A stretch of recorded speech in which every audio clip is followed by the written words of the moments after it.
তো hello' guys আজি এটা আপোনালোকৰ ইণ্টাৰেষ্টিং কাহানী লৈ আহিছোঁ যোনটো কাহানী মই শ্ৰীযুক্ত মটৰ ভ্লগৰ ইউটিউব চেনেলত মই আপলোড দিম আৰু আজি মই ক'বলৈ ওলাইছোঁ যে পৃথিৱীখন কেতিয়া শেষ হ'ব সেইটো মই জনাবলৈ ওলাইছোঁ অলপমান সৰু এটা টপিক লৈ আহিছোঁ আমাৰ যোনখন পৃথিৱী যোনখন আমি যোনখন পৃথিৱীত আমি বাস কৰি থাকোঁ যোনখন জগত পৃথিৱী বুলি কয় সেই পৃথিৱীখনত আমি আছোঁ বৰ্তমান বাস কৰি আছোঁ কিন্তু 2025ত শেষ হ'ব বুলি এটা ফেচবুকত মই নিউজ পাইছোঁ একচুৱেলি আৰু সেই একচুৱেলি কথাটো এনেকুৱা যে কৈছে 2025ত আমি বাস কৰি থকা পৃথিৱী সেইখন অতি সোনকালে শেষ হ'ব কাৰণ পৃথিৱীৰ ওপৰত থকা যোনটো সূৰ্য সেই সূৰ্যটো দিনে দিনে বাঢ়ি আহিছে আৰু দিনে দিনে ইমানে বাঢ়ি আহিছে যে গৰম সিমানে পৰিও আহিছে আৰু লাহে লাহে সূৰ্যটো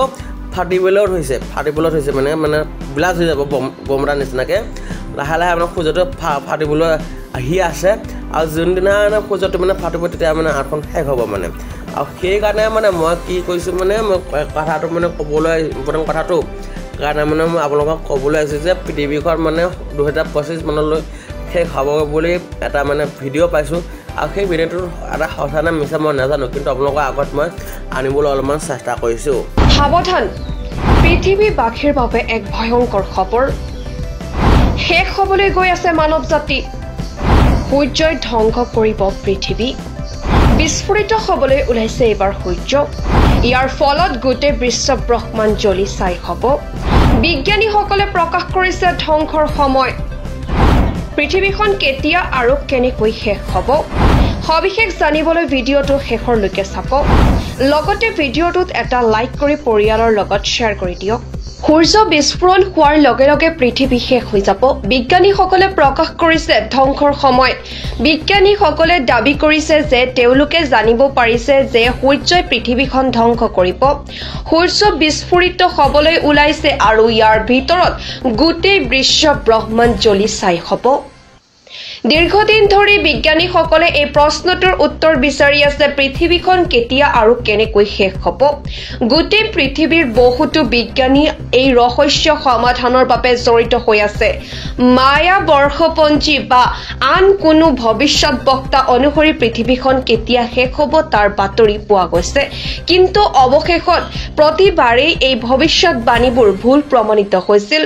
এতিয়া বিজ্ঞানীসকলে পৃথিৱীৰ সমাপ্তিৰ প্ৰকৃত তাৰিখ আৰু ইয়াৰ কাৰণ জানিব লৈছে বুলি দাবী কৰিছে পৃথিৱীৰ সমাপ্তি সূৰ্যৰ কাৰণেই হ'ব বিজ্ঞানীসকলে দাবী কৰিছে যে তেওঁলোকে জানিব পাৰিছে যে সূৰ্যই পৃথিৱীখন ধ্বংস কৰিব সূৰ্য বিস্ফোৰিত হ'বলৈ ওলাইছে আৰু ইয়াৰ ভিতৰত গোটেই বিশ্ব ব্ৰহ্মাণ্ড জ্বলি ছাই হ'ব বিজ্ঞানীসকলে দাবী কৰিছে যে সূৰ্য বৰ্তমান ইয়াৰ যৌৱনত আছে এনে পৰিস্থিতিত বিস্ফোৰণৰ সময়ত আমাৰ কোনেও জীয়াই নাথাকিব কোৱা হয় যে আজিৰ পৰা 5 বিলিয়ন বছৰৰ পিছত সূৰ্যত বিস্ফোৰণ হ'ব ই কেৱল পৃথিৱী নহয় সূৰ্যৰ ওপৰত নিৰ্ভৰশীল আন যিকোনো গ্ৰহই ধ্বংস কৰিব দ্য ছানৰ প্ৰতিবেদন অনুসৰি 5 বিলিয়ন বছৰৰ পিছত সূৰ্যৰ হাইড্ৰজেন কেন্দ্ৰই কাম কৰা বন্ধ কৰিব আৰু তাৰ পিছত সূৰ্যই তাপ উৎপাদন কৰিব নোৱাৰিব ই আন গ্ৰহবোৰ শীতল কৰিব এনে সময়তে বিজ্ঞানীসকলে কৈছিল যে সূৰ্যৰ দ্বাৰা ধ্বংস হোৱা গ্ৰহবোৰৰ ভিতৰত মাৰ্কিউৰি আৰু ভেনাছ আছে কিন্তু পৃথিৱীলৈ অহা ধ্বংস আন কোনো ঠাইত নহ'ব যেতিয়া সূৰ্য শেষ হয় সকলো মহাসাগৰ সূৰ্যৰ অন্তিম তাপৰ পৰা শুকাই যাব সেই সময়ত ইমান প্ৰচণ্ড গৰম হ'ব যে মানুহে প্ৰাণ হেৰুৱাব ছাল জ্বলিবলৈ আৰম্ভ কৰিব এই কাৰণে বিশেষজ্ঞসকলে কৈছে যে মানুহৰ বসতিৰ বাবে প্ৰস্তুত হ'বলৈ অতি সোনকালে এটা গ্ৰহ চিনাক্ত কৰিব লাগে